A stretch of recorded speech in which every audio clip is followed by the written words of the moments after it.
لا اللہ کیے جانے سے اللہ نہ ملے،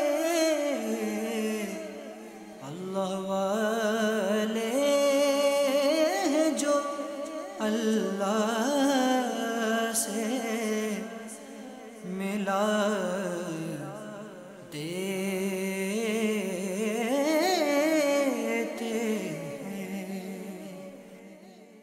الحمدللہ رب العالمین والصلاة والسلام علی سید المرسلین، اما بعد فاعوذ باللہ من الشیطان الرجیم، بسم اللہ الرحمن الرحیم، الصلاة والسلام علیک یا رسول اللہ وعلی آلک واصحابک یا حبیب اللہ، الصلاة والسلام علیک یا نبی اللہ وعلی آلک واصحابک یا نور اللہ۔ میٹھے میٹھے اسلامی بھائیوں اور مدنی چینل کے ناظرین، سلسلہ اللہ کے دوست لے کر ایک بار پھر آپ کی خدمت میں حاضر ہوئے ہیں۔ اللہ کریم رب العزت جل وعلا جو باتیں ہم یہاں سنیں، جن پر عمل کرنا ہے، رب کعبہ ہمیں ان پر عمل کی توفیق بخشے، اور جن کاموں سے بچنا ہے اللہ کریم ہمیں ان کاموں سے بچنے کی توفیق عطا فرمائے۔ ابتداءً درود پاک کی فضیلت نبی رحمت شفیع امت صلی اللہ علیہ وآلہ وسلم کا فرمان مقدس عالی شان ہے۔ ارشاد فرمایا کہ جو ایک دن میں 50 مرتبہ مجھ پر درود بھیجے، قیامت کے دن میں اس کے ساتھ مصافحہ فرماؤں گا۔ اور مدنی سرکار صلی اللہ علیہ وآلہ وسلم جس کے ساتھ مصافحہ فرمائیں گے، یعنی اپنے مبارک ہاتھوں کو اپنے کسی امتی کے ہاتھوں کے ساتھ گویا مس فرما دیں گے، تو وہ اللہ کی رحمت سے ضرور داخل جنت ہوگا۔ محبت کے ساتھ بارگاہ رسالت میں درود پاک ہمیں بکثرت پیش کرتے ہی رہنا چاہیے۔ صلو علی الحبیب صلی اللہ تعالی علی محمد صلی اللہ علیہ وآلہ وسلم، صلاۃ و سلام علیک یا رسول اللہ۔ ملشن کے ناظرین، اللہ کے دوست اور پیارے بندے بننے کے حوالے سے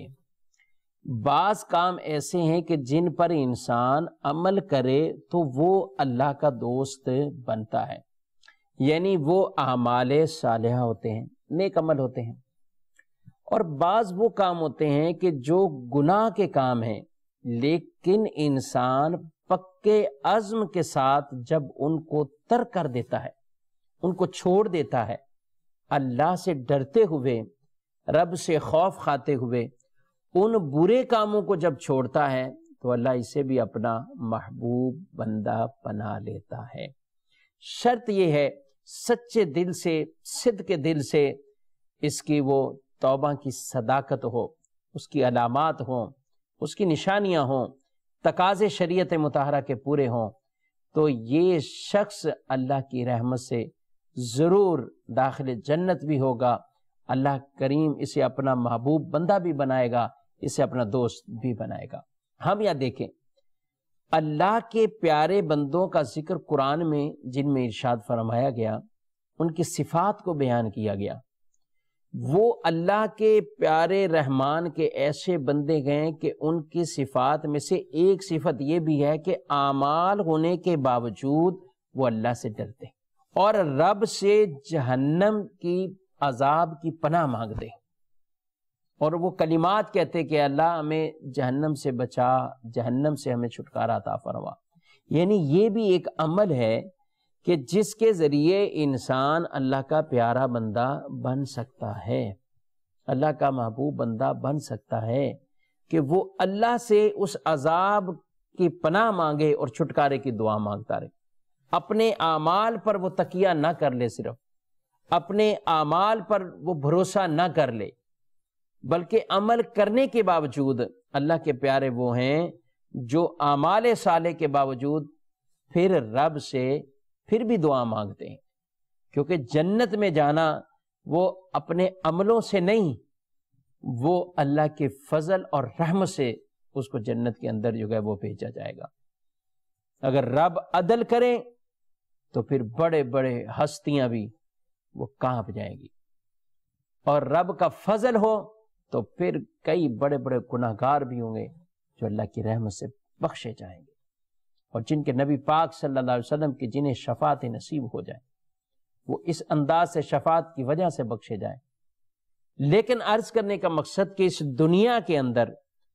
آدمی اپنے نیک اعمال پہ بھروسہ نہ کرے، بلکہ پھر بھی اللہ سے ڈرتا رہے اور رب سے جہنم سے چھٹکارے کی دعا مانگتا رہے۔ آئیے قرآن مجید ہمیں کیا درس دے رہا ہے کہ اللہ کے پیارے بندوں کی عادتیں کون سی ہوتی ہیں۔ ارشاد فرمایا والذین یقولون ربنا اصرف عنا عذاب جہنم ان عذابها کان غراما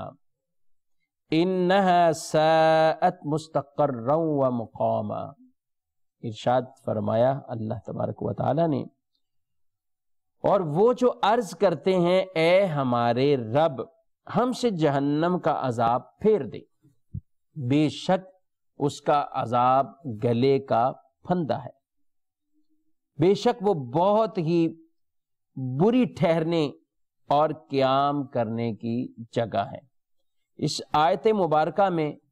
ان کی صفات کو بیان کیا جا رہا ہے، والذین یبیتون لربہم سجدا وقیاما، جن کی راتیں وہ قیام کے اندر گزرتی ہیں، جن کی راتیں عبادت کے اندر گزرتی ہیں،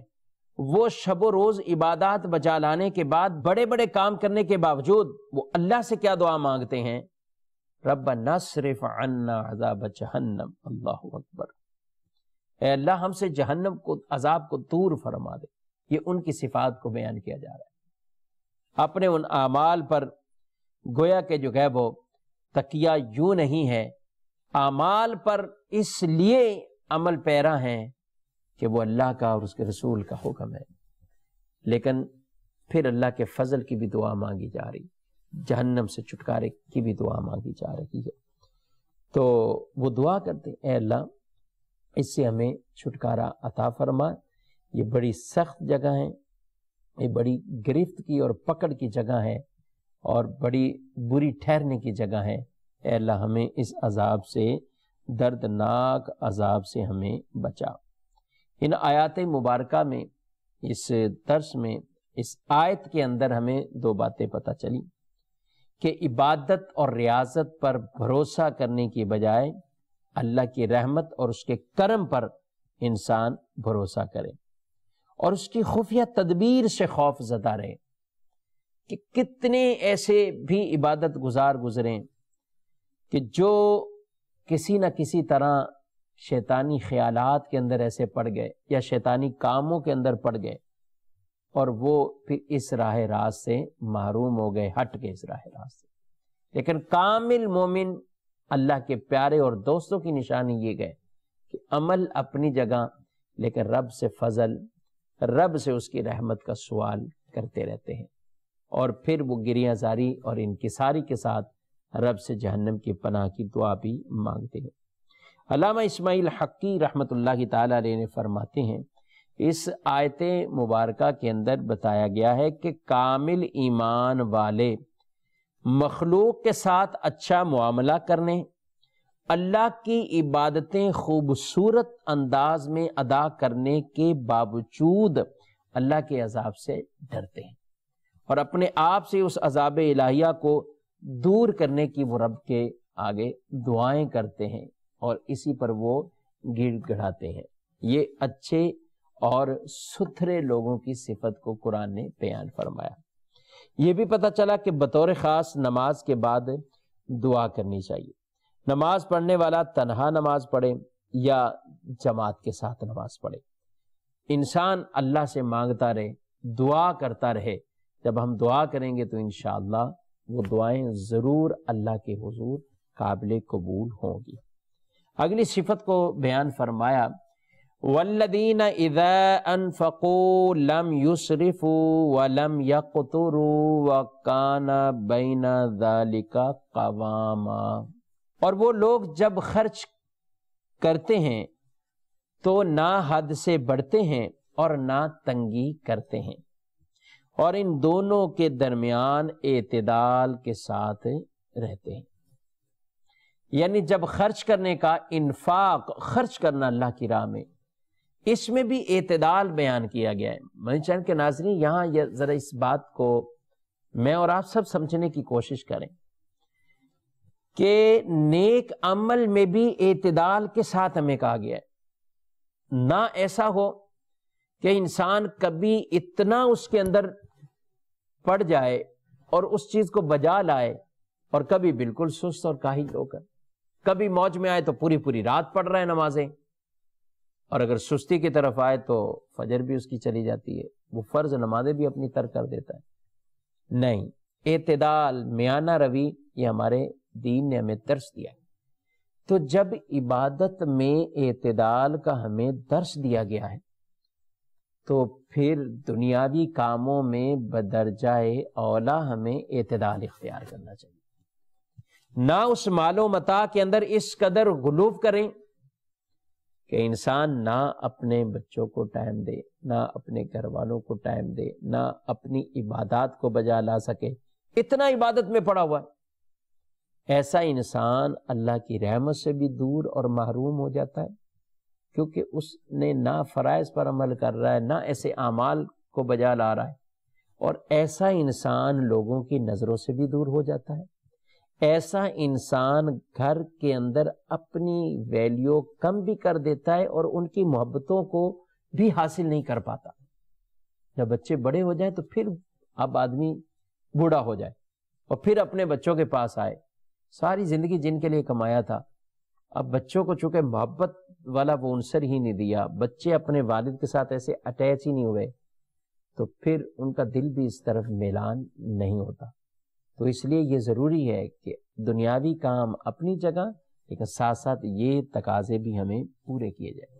تو قرآن نے خرچ کرنے کے حوالے سے میانہ روی بیان کی ان اللہ کے پیارے بندوں کی کہ والذین اذا انفقوا لم یسرفوا ولم یقتروا وکان بین ذلک قواما، کہ جب خرچ کرتے ہیں تو حد سے نہیں بڑھتے اور نہ وہ کمی کرتے ہیں، یعنی خرچ کرنے کی جگہ ہے، تنگی کر رہا ہے، وہ نہیں دے رہا، اور کہیں اس کا دل کرے تو ایسا خرچ کرے کہ حد سے بڑھ جائے، اب وہ بیٹھا ہوا ہے جو ہے وہ افسوس کر رہا ہے اس پر کہ کاش میں جو یہ صدقہ نہ کرتا۔ تو اس لیے یہ قرآن کی تعلیم ہے، میانہ روی کے ساتھ خرچ کریں تو بھی میانہ روی، اور تنگی نہ کریں، جب موقع ہے خرچ کرنے کا تو اس کو موقع پر خرچ کیا جائے۔ اسراف معصیت میں خرچ کرنے کو کہتے ہیں۔ عام طور پر اسراف جو ہے یعنی اسراف سے بھی انسان بچتا رہے اور تنگی سے بچتا رہے، یعنی ان دونوں چیزوں سے بچے۔ اسراف تو معصیت گناہ کے کاموں میں خرچ کرنے کو۔ ایک بزرگ رحمت اللہ تعالی علیہ نے کہا کہ اسراف میں کوئی بھلائی نہیں، تو دوسرے بزرگ نے کہا کہ بھلائی کے کام میں اسراف نہیں ہوتا، بھلائی کے کام میں اسراف نہیں ہوتا، یعنی جو اچھائی والا کام ہے اس میں اب اسراف والا معاملہ نہیں ہے، اور جو اسراف ہے اس میں کوئی نیکی والا کام نہیں ہے۔ جو اسراف ہے وہ گناہ کا کام ہے، معصیت والا کام جو ہے وہ۔ تو یہاں یہ ہے کہ بندہ اللہ تبارک و تعالیٰ کے ان مقرر شدہ حقوق کی ادا کرنے میں اندر بھی کمی نہ کرے، یعنی جب مال کے حق بھی بیان کیے اور دوسرے حق بھی بیان کیے گئے، اس کے اندر اب کمی نہ کرے، جب خرچ کرنے کا موقع ہے اب کمی نہ کرے۔ وہ اللہ کی راہ میں مال کے حقوق یعنی صدقات واجبہ، زکوٰۃ کی صورت میں ان صدقات کو خرچ کرنا جن پر شریعت نے اس کے اوپر خرچ کرنا لازم قرار دیا ہے، ان مصارف کے اندر خرچ کرنا، اپنے بچوں کی پرورش کے اندر، اپنی بیوی پر، اپنے ماں باپ پر، یہ خرچ کرتا ہے تو پھر تنگ دلی سے کام نہیں لیتا، خوش دلی کے ساتھ وہاں پر جو ہے وہ انسان خرچ کرے۔ اور اس آیت میں جن حضرات کا ذکر ہے وہ سید المرسلین صلی اللہ علیہ وآلہ وسلم کے بڑے بڑے صحابہ اکرام علیہ مردوان ہیں، کہ جو سب کچھ ہونے کے باوجود بھی یہ لذت اور نعمتیں، زندگی بسر کرنے کی طرح طرح کے خوبصورت طریقے، زیب و زینت، ان چیزوں کو وہ ترک کرتے تھے، اور اس کی بجائے جو ہے وہ اپنے آپ کو اللہ کے عاجز اور انکساری والے بندے جو ہے وہ بن کر رہا کرتے تھے۔ صحابہ کرام علیہ مردوان دنیا سے بالکل جو ہے وہ بے رغبت رہا کرتے تھے، دنیا سے صرف اتنا لیا جتنا عام طور پر زندگی کی ضروریات کے لیے ہے، اور اپنے نفس کو ہمیشہ ان چیزوں سے بچانے کی کوشش کرتے تھے کہ کہیں دنیاوی مال و متاع کے اندر ہم اتنے نہ پڑ جائیں کہ کہیں اللہ کے حقوق کے اندر، ان کی ادائیگی کے اندر کوئی کسی طرح کی کمی واقع نہ ہو۔ حضرت حسن بصری رضی اللہ تعالیٰ عنہ فرماتے ہیں، میں نے 70 بدری صحابہ کرام علیہ مردوان کو میں نے دیکھا ہے، جنہوں نے بدر کے اندر شرکت کی، میں نے ان کو دیکھا۔ اللہ تعالیٰ کی حلال کردہ چیزوں سے بھی اجتناب کرتے جیسے تم حرام سے پرہیز کرتے تھے، اور یہاں یہ بھی دوسری روایت میں کہا کہ جس قدر تم فراخی پر، مال متاع، آسائش، سہولتیں، اس پر تم خوش ہوتے ہو، وہ اس سے زیادہ آزمائشوں پر خوش ہوتے تھے۔ جب ان کو کوئی آزمائش ہوتی تو اس میں راضی رہتے، اور اگر تم انہیں دیکھ لیتے تو تم انہیں مجنون کہتے، ان صحابہ کو کہتے کہ یہ مجنون ہے، اور اگر وہ تمہیں دیکھ لیتے، اللہ اکبر، اور کن کو دیکھتے؟ فرمایا تمہارے بہترین لوگوں کو دیکھتے، بہترین اچھے لوگوں کو دیکھتے تو کہتے ان لوگوں میں کوئی اخلاق نہیں ہے، کیونکہ یہ دنیاوی عیش و عشرت میں اس قدر پڑ گئے۔ پھر آگے کہا، اور اگر وہ تم میں سے بروں کو دیکھتے تو پھر کہتے قیامت کے دن پر ان کا ایمان نہیں ہے۔ برے لوگوں کے اعمال کو دیکھتے تو وہ یہ کہتے، اور ان میں سے ایک کے سامنے حلال مال پیش کیا جاتا تو وہ نہ لیتا، اور کہتا کہ مجھے اپنے دل کے خراب ہونے کا ڈر ہے، دل کے خراب ہونے کا مجھے خوف ہے۔ اللہ اکبر۔ میرے چینل کے ناظرین، آپ نے اس روایت میں سنا کہ صحابہ اکرام علیہ مردوان کے کیا انداز اور کیا طریقہ کار، یعنی حلال چیزوں سے بھی پرہیز کرتے۔ کسی کے ذہن میں سوال آ رہا، جب اللہ نے انہیں حلال کیا ہے تو پھر کیوں ان چیزوں کے اندر جو ہے وہ انہوں نے پرہیز کیا، ان سے کیوں رکے رہے؟ دیکھیے کئی چیزیں ایسی ہیں جو حلال ہیں، لیکن وہ اس سے بچتے کہ کہیں ایسا نہ ہو کہ دنیاوی لذتوں میں اور ان چیزوں میں اتنا ہم آگے چلے جائیں تو ہم کئی حقوق اللہ کے اندر کمی اور کوتاہیاں واقع ہوں۔ اس کی آج دنیا کے اندر مثالیں، ہر انسان دنیاوی طور پر اعلیٰ سے اعلیٰ بننے کی کوشش کرتا ہے،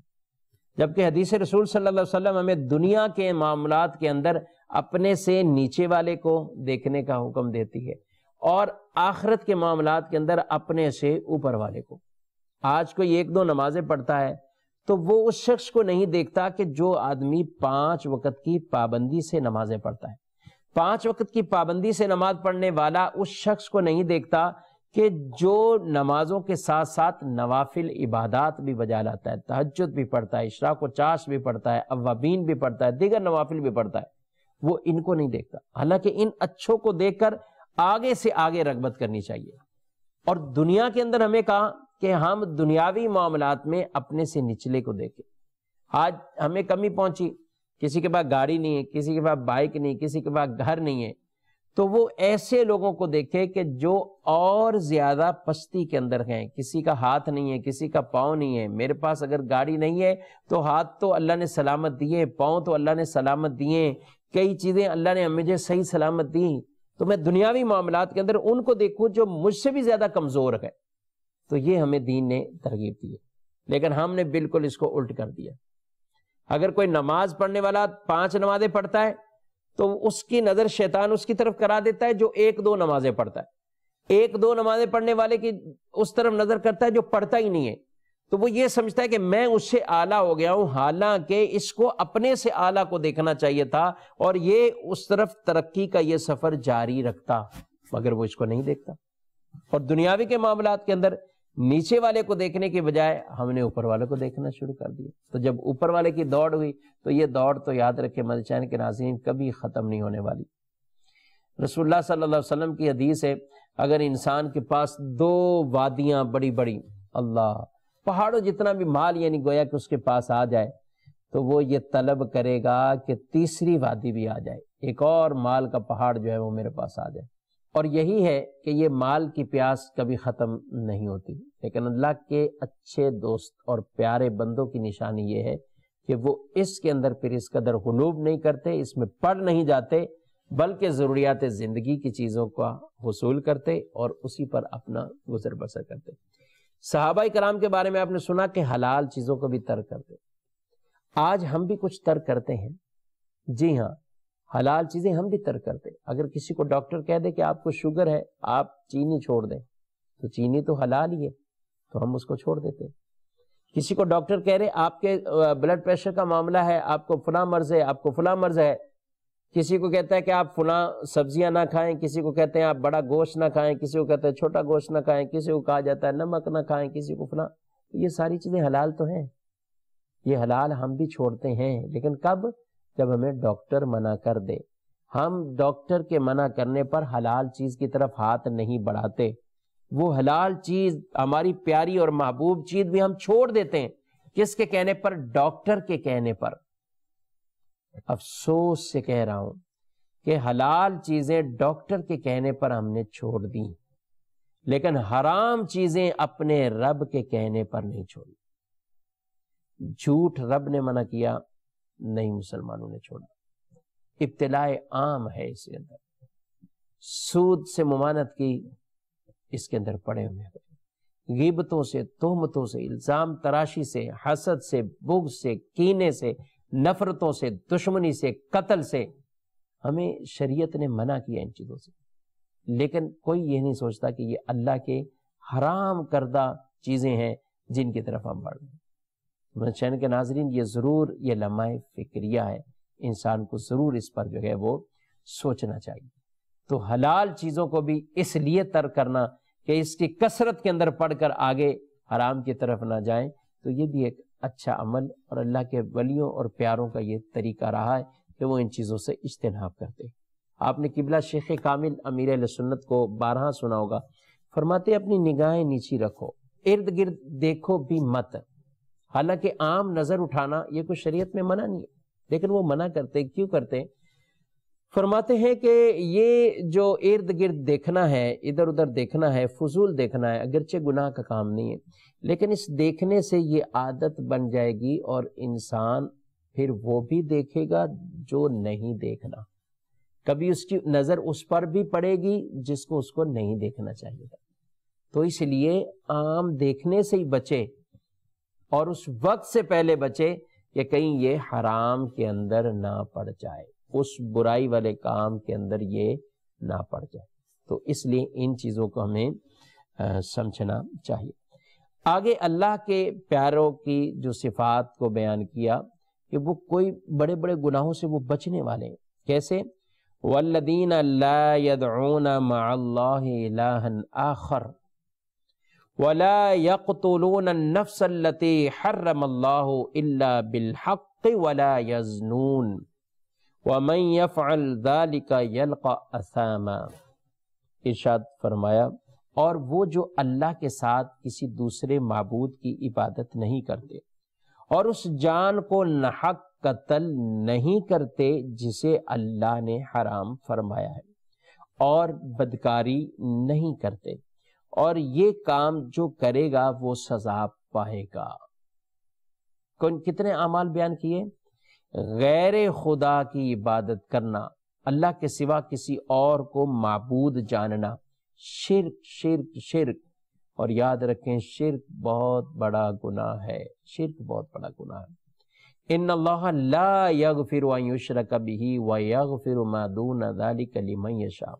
اللہ شرک معاف نہیں کرے گا، اور شرک کے علاوہ جو چاہے اللہ معاف فرما دیتا ہے۔ اللہ تبارک و تعالیٰ کے علاوہ کسی کو معبود عبادت کے لائق جاننا یہ شرک ہے، اور شرک بہت بڑے کبیرہ گناہوں میں سے ہے۔ اللہ کے ساتھ شرک اور قتل ناحق کرنا،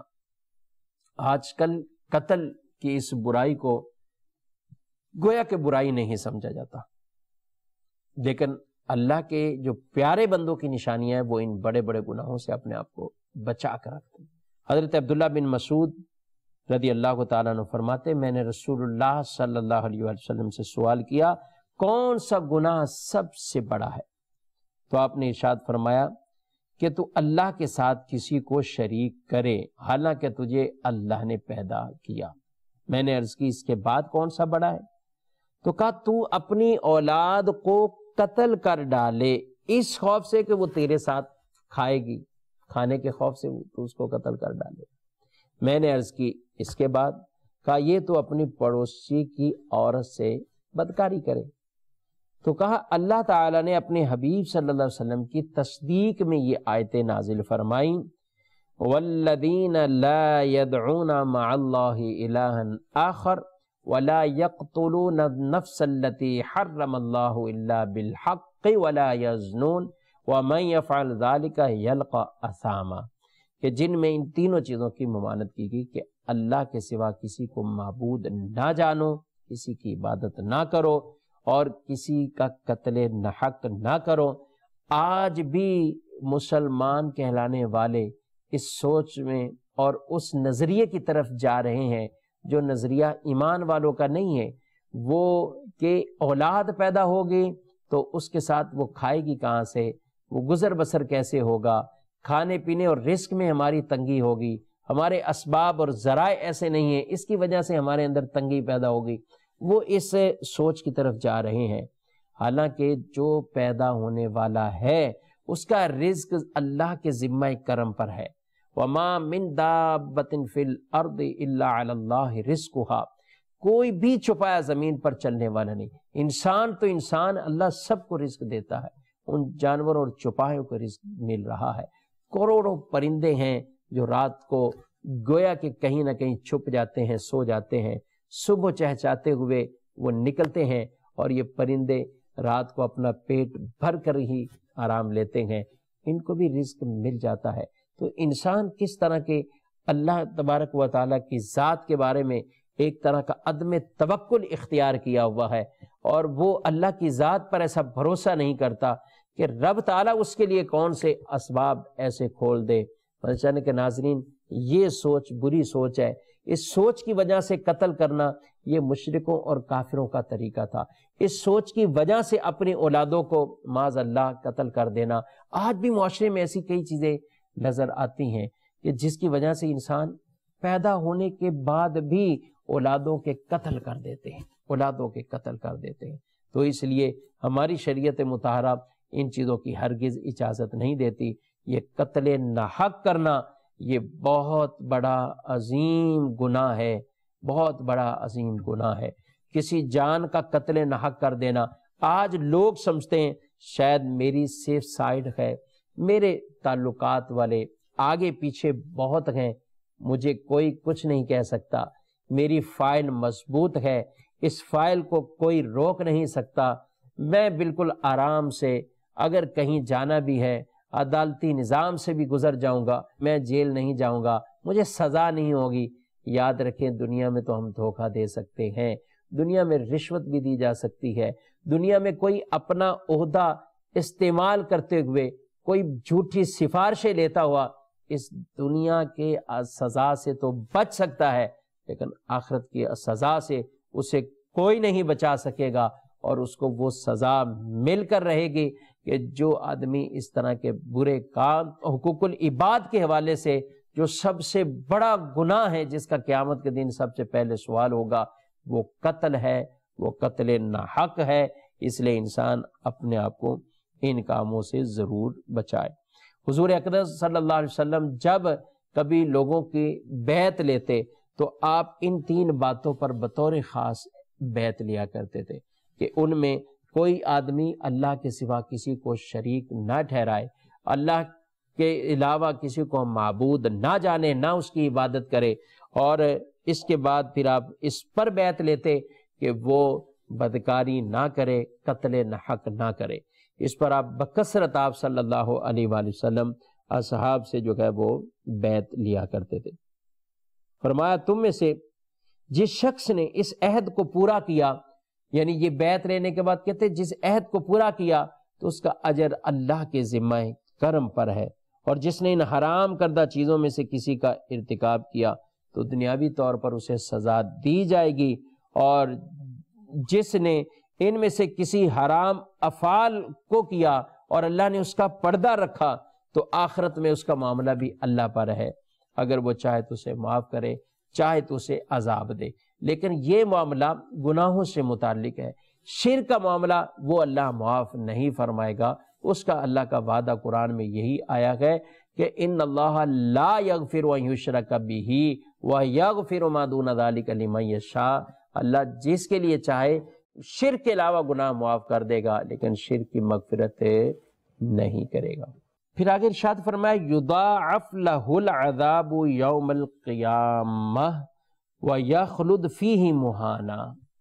ارشاد فرمایا اور اس کے لیے قیامت کے دن عذاب بڑھا دیا جائے گا اور ہمیشہ اس میں ذلت سے رہے گا۔ الا من تاب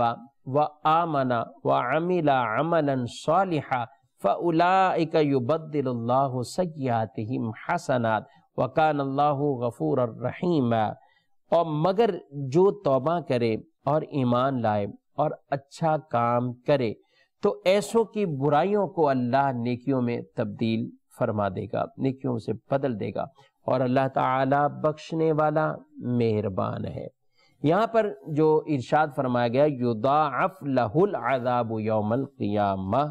یعنی جو شخص شرک کے ساتھ ساتھ ناحق قتل بھی کرے، بدکاری بھی کرے، یہ گناہوں کے اندر مرتکب ہے،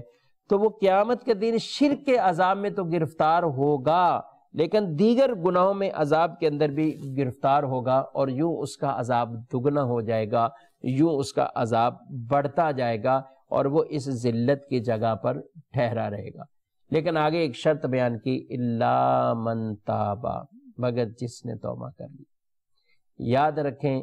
توبہ اللہ نے وہ ایسی نفیس اور خوبصورت چیز پیدا کی ہے کہ جس کے ذریعے اللہ بڑے بڑے گناہ حتیٰ کہ شرک اور کفر جیسے برے فعل بھی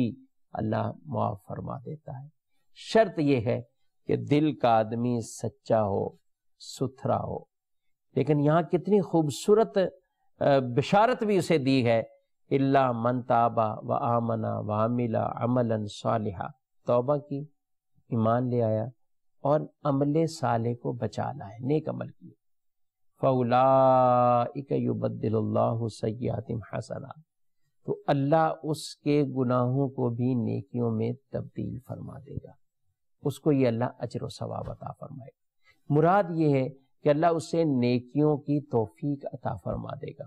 یا یہ ہے کہ اللہ اپنے ذمہ کرم پر اللہ کے کہ اس کے گناہوں کو نیکیوں میں بدل دے اور اس کی نیکیوں میں اضافہ فرما دے۔ لیکن یہ اس کے لیے بشارت ہے کہ جو واقعی سچے دل سے توبہ کرتا ہے۔ انسان کے ناظرین، سچی توبہ کرنے والا اللہ کا پیارا بن جاتا ہے، اللہ کا دوست بن جاتا ہے۔ آج اگر گناہوں میں ہے تو اللہ کا پیارا بندہ بننا چاہتے ہیں، آگے قدم بڑھائیے، اور ضرور بڑھانا چاہیے، اور ہر ایک کو یہی سوچ ہونی چاہیے کہ میں ایسے اعمال کروں کہ اللہ کا میں دوست بن جاؤں، اللہ کا پیارا بن جاؤں۔ آگے بڑھیں، رب سے توبہ کرے، اللہ کے حضور توبہ کرے، معافی مانگے۔ اللہ اکبر، ایسے شخص کو جو تنہائی میں بیٹھ کر اللہ کو یاد کرتا ہے، اس کی آنکھوں میں سے آنسو جاری ہو جائے۔ دنیا کے غموں سے تو آنسو جاری ہوتے ہیں، لیکن رب کی محبت میں جب آنسو جاری ہوگا تو قیامت کے دن اللہ اپنے عرش کا سایہ اسے عطا فرمائے گا۔ یہ اللہ کے پیارے بندے، تو آگے بڑھ کر توبہ طائب ہونا چاہیے، سچی توبہ کر کے ان اعمال کو بجا لائیں جسے ہمارا دین اور قرآن اور حدیث ہمیں حکم دے رہی، تو انشاءاللہ ہم بھی اللہ کے پیارے دوستوں کے اندر شامل ہو جائیں گے۔ الحمدللہ دعوت اسلامی کا یہ پیارا مدنی ماحول، جس کے ساتھ منسلک اور اٹیچ رہنے کی بنا پر لاکھوں لاکھ لوگ راہ راست پر آئے، دین کی طرف آئے، حضور کی سنتوں پر عمل کرنے والے بن گئے۔ آپ بھی قدم بڑھائیے، اس پیارے مدنی ماحول سے منسلک ہو جائیں، انشاءاللہ آپ پر بھی، آپ کے بچوں پر بھی اس کا فیضان جاری ہو جائے گا، اور انشاءاللہ العزیز جب ایک اچھا ماحول ملے گا تو پھر اچھی زندگی بھی ہمیں اللہ عطا فرمائے گا، سنتوں والی، عافیت والی، اطاعت والی، فرما برداری والی زندگی بھی ہمیں نصیب ہوگی۔ اللہ کریم مجھے، آپ کو عمل کی توفیق عطا فرمائے، آمین، بجاہ النبی الامین صلی اللہ علیہ وآلہ وسلم۔ اللہ اللہ کیے جانے سے اللہ نہ ملے، اللہ والے ہیں جو اللہ سے ملا